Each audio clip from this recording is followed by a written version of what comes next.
Hey guys, today I'm going to tell you how to fix volume suddenly low issue in Samsung Galaxy S24.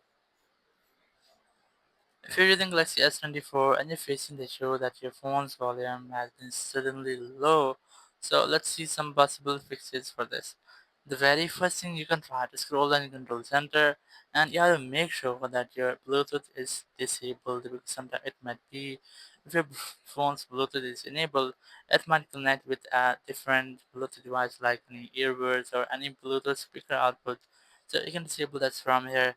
Once I disable, you have to also make sure that the do not disturb mode is also disabled. Go back from here and go to settings app. And now once you are in settings, just go to sound and vibrations, go to volume, and you can try to maximize all the volumes from here. And once I maximize volume, just go back.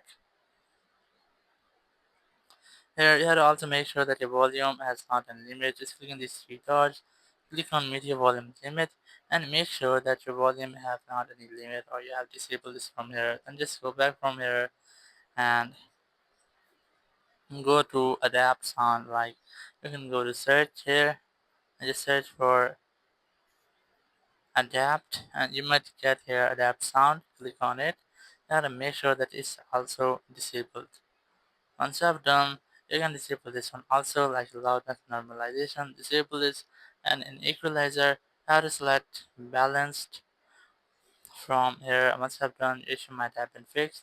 If it's still not fixed your issue, you have to make sure that your speaker is completely clean, because sometimes it might be that if your speaker have any dirt or dust in it, so you might get these type errors. So you have to make sure that your speakers are completely clean. You might have any issue with your speakers. Once you have done, your issue might be have been fixed and you will not get this issue again. Or if your issue is still not fixed, so you can try to make a force restart.